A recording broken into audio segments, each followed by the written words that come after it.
खवईगिरी हा तुमच्या कुटुंबाचा एक अविभाज्य घटक आहे. कारण मला तुमच्या बाबांकडनं जे मी ते माशांवरती ज्या काही पद्धतीने प्रेम करतात, त्यांचे वडील म्हणजे प्रदीप वेलणकर जे ज्येष्ठ अभिनेते आहेत, तर तुमच्या घरातल्या त्या खाण्याच्या आवडीविषयी मला माहिती आहे. तर याच्याविषयी जरा काही आठवणी, प्रसंग, गोष्टी सांगा.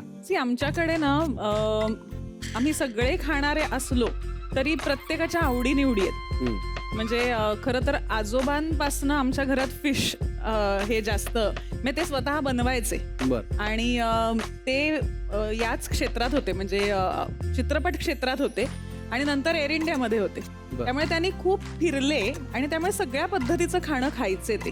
त्यामुळे आमच्याकडे आपोआप असं आलं की आमचं आता कुठे अडत नाही, आम्ही काही खाऊ शकतो. नखरे नाही, काही चालतं आम्हाला. नॉन व्हेजिटेरियन असेल किंवा व्हेजिटेरियन असेल. पण आमची आई मात्र शुद्ध शाकाहारी. तुमच्या दोघींचे आई बाबा दोघेही अभिनय क्षेत्रामध्ये आहेत. आपले आई बाबा अभिनय क्षेत्रात असण्याचे फायदे आणि असण्याचे तोटे काय आहेत? एक चांगली गोष्ट अशी की आई बाबा या क्षेत्रात असल्यामुळे या क्षेत्रामध्ये यशही मिळतं, अपयशही मिळतं. असं नाहीये की आमचे आई वडील आहेत म्हणून आम्हाला अपयश नाही मिळत, असं काही नाहीये. पण त्यावेळेला जे मनात वाटतं ते त्यांना सांगितलं तर त्यांना ते नेमकं कळू शकतं की हिला काय म्हणायचं किंवा आता हिला काय होत असेल. बऱ्याचदा असं होतं की बाबा आई त्यांच्या वेळची उदाहरणं देऊन आम्हाला समजवू शकतात. त्यावेळी माझ्या बरोबरही असंच झालं होतं, पण मग त्याचा नंतर काय झालं पुढच्या 5 वर्षांनी. त्यामुळे त्यांच्या अनुभवाचा आम्हाला नक्कीच फायदा होतो. तोटा म्हणजे एक असं पण वाटतं की कधी कधी आपल्याकडे असं बघितलं जातं की ह्यांना काय बरं आहे, सोपं आहे. तर ही इंडस्ट्री अशी नाहीच आहे.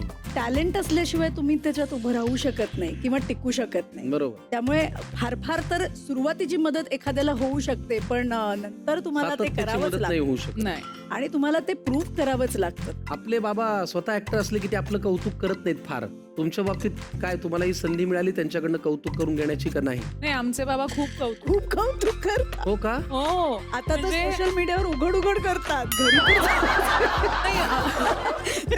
माझ्या कितीतरी पोस्ट ना असं लिहितात की यू आर द बेस्ट. तर मला असं बाबा असं नका लिहू किंवा you will be on top. हे आपण घरी बोलू असं आहे, पण भरपूर करतात. नाही. आणि आई आमची जरा जास्त टीका करते, पण चांगल्यासाठी. पण हे घराघरातलं समीकरण आहे. आई जरा कणखर असते, बाबा थोडे इमोशनल असतात. कुठल्या माध्यमात जास्त रमायला आवडतं? नाटक, मालिका, सिनेमा?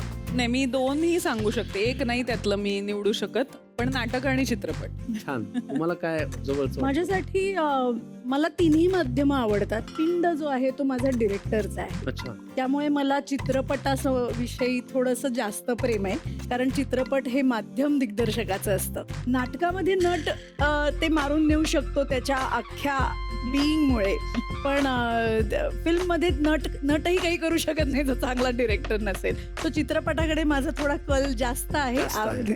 तर ठीक आहे, तुम्हाला भेटायला तो डबेवाला तयार आहे.